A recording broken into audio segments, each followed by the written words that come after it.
ایک صحابی ہیں ایمان لانے کے بعد وہ کہتے ہیں یا رسول اللہ صلی اللہ علیہ وسلم، دو واقعات ایسے ہیں جو زمانے جہالت میں ہم کرتے تھے، ایک واقعہ یاد کرتا ہوں تو رونا آتا ہے اور ایک واقعہ یاد کرتا ہوں تو ہنسی آتی ہے۔ حضور نے فرمایا وہ دونوں کیا ہیں بتاؤ؟ انہوں نے کہا پہلا واقعہ تو یہ ہے جس کو یاد کر کے روتا ہوں کہ جوانی میں جب ہمارے گھر بیٹی پیدا ہوتی تھی تو ہم اس کا گردن مروڑ کر دفن کر دیتے تھے۔ آج مجھے یہ بات یاد آتی ہے تو رونا آتا ہے کہ ہم نے ایسے کئی بچیوں کو دفن کر دیا۔ میرے آقا صلی اللہ علیہ وسلم نے فرمایا پھر ہنسی کس بات پر آتی ہے؟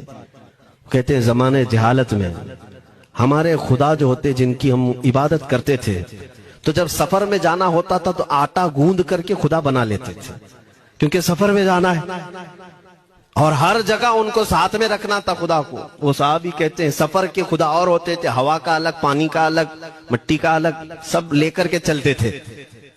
پھر حضور نے فرمایا ہنسی کس بات پر آتی ہے؟ وہ کہتے ہیں بیچ راستے میں اگر کھانا ختم ہوا تو کبھی خدا کا ہاتھ توڑ کے کھاتے تھے، کبھی پیر توڑ کے کھاتے تھے۔ ارے میرے عزیزو 1400 سال بعد آج جب آپ ہنس رہے ہیں، اس صحابی کو تو اس بات پر ہنسی آتی ہوگی۔ میں یہ بات صرف اس لیے عرض کر رہا ہوں کہ شکر مناؤ اللہ رب العزت کا کہ تمہیں رب تبارک و تعالیٰ نے اس قوم میں پیدا کیا ہے جس کا ماتھا صرف وحدہ لا شریک کی بارگاہ میں جھکتی ہے۔